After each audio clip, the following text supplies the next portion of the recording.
Hi friends, నేను మీ చందుని Chandu form నుంచి మాట్లాడుతున్నాను. ఇవి అసీలు అండ్ సోనాలి అండి. ఇవి రెండు వచ్చేసి మనం అనకాపల్లి అయితే పంపించడం జరిగింది. చిక్ క్వాలిటీ అయితే గమనించవచ్చు. అసీలు కూడా మీకు ఎంత క్వాలిటీగా ఉన్నాయి మీరు అంతా గమనించండి. క్వాలిటీ విషయంలో ఎటువంటి ఇబ్బంది ఉండదండి. చిక్కు క్వాలిటీ అలాగే మనం పంపించే క్వాలిటీ కూడా మీకు గంపల్లో పంపిస్తాం, చూడొచ్చు. గంపల్లో కూడా మనం ఎంత నీట్గా పంపిస్తామో చూడొచ్చు. ఎక్కడ కూడా ఒక చిక్కు కూడా మీకు చనిపోవడం కానీ అటువంటిది జరగదు. అలాగే మనం ట్రాన్స్పోర్ట్ ఎలా చేస్తున్నాం ఏంటని అంతా చెప్తాము. ఇవి వచ్చేసి ఏంటంటే మనం భద్రాచలం రోడ్డు అంటే భద్రాద్రి కొత్తగూడెం పంపించడం జరిగింది. వీళ్ళు కూడా మనకి వచ్చేసి సెకండ్ టైం తీసుకున్నారండి. ఎందుకంటే క్వాలిటీ మనకి నచ్చినాయి. ఫస్ట్ టైం చాలా మీకు పెట్టాం కదా అంతకుముందు కూడా. అలాగే ఇవి కూడా తీసుకున్నారు. మీకు ఎక్కడైనా కూడా నేను చెప్పేది ఒకటే అండి, మీ దగ్గర ఏంటంటే అసీల్ బాగుంటుందా లేదా సోనాలి బాగుంటుందా, అది బ్రీడ్ మీరే సెలెక్ట్ చేసుకోండి. అసీల్ ఏంటంటే మనకు వెయిట్ ఎక్కువ వస్తుంది, 2.5 కేజీలు వస్తాయి. అలా సోనాలి ఏంటంటే వెయిట్ తక్కువ వస్తుంది. అది ఎక్స్ పర్పస్ అది కూడా బాగుంటుంది. మీటికి కూడా మీకు ఏది కావాలని మీరే సెలెక్ట్ చేసుకోండి. నేను ఏదైనా కూడా మీకు ప్రతి దాంట్లో చెప్తాను.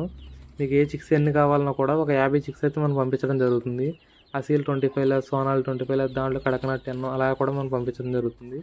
అలాగే వ్యాక్సినేషన్స్ కూడా మనం ఏంటంటే 45 డేస్ తర్వాత కూడా కొన్ని వ్యాక్సిన్స్ అయితే కంపల్సరీ వేయాలండి. వాడకూడదని చెప్పడం అయితే తప్పది. మీకు వ్యాక్సినేషన్ కూడా ఉంటాయి, అవన్నీ కూడా నేను చెప్తాను పర్పర్గా.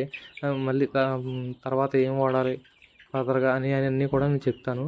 అలాగే ట్రైన్ ట్రాన్స్పోర్ట్కి చాలామంది ఎలాగ ఏంటని అడుగుతున్నారు. మీకు అది ఎలా చేయాలో ఏంటనేది నేను అంతా చెప్తానండి. మేము ఆధార్ కార్డ్ మీద బుకింగ్ చేస్తాం, మీకు ఎలా తీసుకోవాలి, మీకు తీసుకున్న దాకా కూడా రెస్పాన్సిబిలిటీ అని అన్నీ చెప్పి మీకు ఇవ్వడం జరుగుతుంది. అలాగే మరిన్ని లేటెస్ట్ వీడియోస్ కోసం మీరు ఎవరికైనా రావాలి అనుకుంటే కనుక మా ఛానల్ అయితే సబ్స్క్రైబ్ చేయండి. మీరు చూడొచ్చు, ఎందుకంటే నా వీడియోస్ అనేది నేను ఎన్నైనా పెట్టచ్చు. కాకపోతే ఏంటంటే కస్టమర్ దగ్గర నుంచే వీడియో తీసుకుని పెడుతున్నానంటే మీకు ఆ కస్టమర్ని ఎలా పంపిస్తున్నాను, చిక్స్ ఎలా వెళ్తున్నాయి అనేది కూడా మీరు అంతా గమనిస్తారో దాన్ని బట్టి మీరు ఆర్డర్ చేసుకుంటారు. మన క్వాలిటీకి పంపిస్తున్నాం లేదా అనే దాన్ని బట్టి అని చెప్పి మనం కస్టమర్ దగ్గర నుంచి డైరెక్ట్ తీసుకుని మీకు వీడియోస్ వాళ్ళు ఓపెన్ చేసిన కాడి నుంచి కూడా మీకు ఎలా ఉంది ఏంటనేది కూడా అన్నీ కూడా నేను ఫార్వర్డ్ చేస్తాను. మీకు అంతా కూడా మీరు గమనించి ఆర్డర్ పెట్టుకోండి. మీకు ఎక్కడ కూడా అసలు మన దగ్గర మనీ విషయంలో కానీ అలాగే పిల్లల విషయంలో కానీ ఎక్కడ కూడా ప్రాబ్లం ఉండదండి. Thank you friends.